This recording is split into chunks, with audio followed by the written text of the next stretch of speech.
परंतु श्री खंडेराय हे आपले आराध्य आहेत। त्यांच्या भक्तांनी त्यांना भेटायला येणं त्यांना आवडतं। त्यांच्या आणि आपल्या भेटीची नेहमीच आस असते। आपणही आसन ग्रहण करावं। आपण खूप दूरचा प्रवास करून इथे आलात, आपण विश्रांती घ्यावी। नाही, नको, एवढा वेळ नाही, तात्काळ परतायचे आहे। पण असं अचानक? मी थेट विषयालाच सुरुवात करतो, पण त्याआधी सांगा, श्री म्हाळसा देवी कुठे आहेत? ती आत आहे, विश्रांती घेते आहे। जीवाला घोर लागून राहिलाय, माझा तर चित्त थाऱ्यावर नाही। मी आपली अवस्था समजू शकतो, परंतु श्री म्हाळसा देवी इथे का आल्या आहेत हे अद्याप आपल्याला कळलं असेलच। हो, काय आहे की श्री म्हाळसा देवींनी काही दिवस इथे विश्रांती घ्यावी, पण त्यानंतर आपण त्यांना जेजुरीला पाठवण्यासाठी प्रयत्न करावेत असं मला वाटतं। मी बोलू का? तुमच्या भावना आम्हाला कळतात, तुम्ही मनमोकळेपणानं बोला। आम्ही आमच्या लेकीला श्री खंडेरायांशी विवाह करून जेजुरीला पाठवलं, ते काही सवतीचं दुःख सहन करण्यासाठी नाही। आपण आई आहात त्यांच्या, आपली भावना आम्ही समजू शकतो, आपण आपल्या जागी योग्य आहात, परंतु जे सत्य आहे ते खूप वेगळे आहे। हे म्हणतायत त्यामागे काही कारण आहे। आजवर मी हेच ऐकत आले, पण मला सांगा, म्हाळसाशी विवाह झालेला असताना श्री खंडेरायांनी त्या बानूला का आणलं भर संसारात? काय झालं असेल म्हाळसाचं? सगळी दुःख तिने एकटीने सहन केली, सगळ्या संकटांना ती एकटी सामोरी गेली।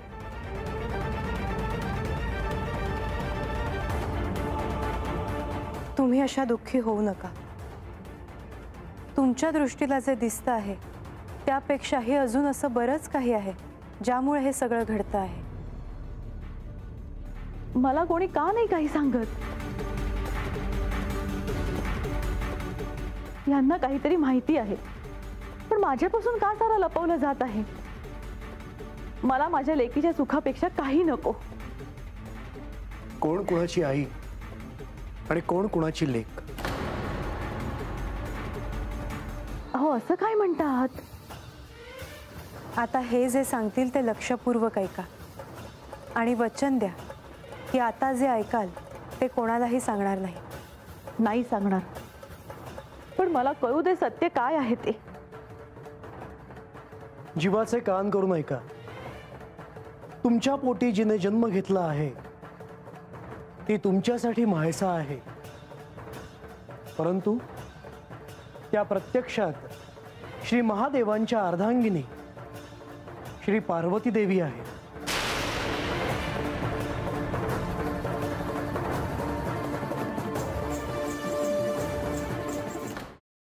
सफरचंदाचे काप नीट परतल्यानंतर त्यामध्ये दालचिनी पूड आणि मध घालून पुन्हा नीट परतून घ्यावं। बटर लावलेल्या ब्रेडवर सफरचंदाचे तुकडे, बदामाचे तुकडे, टुटी फ्रुटी, डार्क चॉकलेट आणि मीठ घालून दुसरा ब्रेडचा तुकडा त्यावर ठेवून वरच्या बाजूला बटर लावून घ्यावं। एका बाउलमध्ये स्ट्रॉबेरी सिरप आणि क्रीम घालून सॉस तयार करून घ्यावा। तयार सँडविच पॅन मध्ये बटरवर ग्रिल करून घ्यावं आणि स्ट्रॉबेरी सॉस बरोबर सर्व्ह करावं।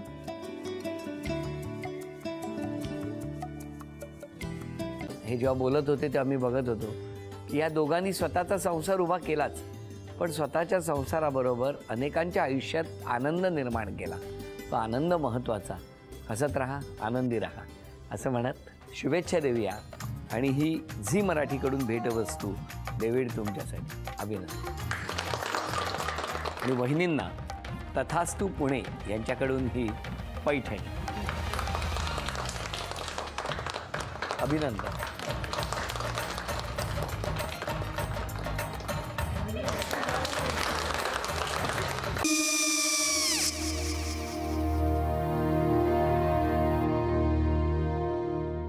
काय गो?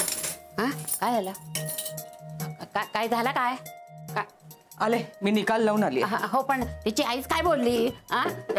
तिला वाटलं का सगळ्या निशाने आपल्या चुका कबूल केल्या का? आई, मी चांगलं सुनावून आली आहे। त्या तिची बाजू घेत होत्या, पण मी लक्ष दिलं नाहीये। खूप झालं आता, चांगुलपणा खूप झाला। मऊ दिसलं ना की कोपऱ्याने खणतात ना माणसं, ते असं. अगो पण आईच म्हणली काय तिची, पटला काय ती का? मला माहिती नाहीये. आई मी तुम्हाला नंतर फोन करते. हो. आणि आई बाबा जे बोलले त्याचं वाईट नका वाटून घेऊ. सॉरी. सॉरी काय त्या? नेहा आले. आई मी येते. हो काकू येते.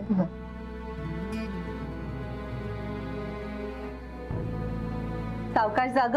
हो हो. मग काय काकू, कधी उडवता लग्नाचा बार? बघूया.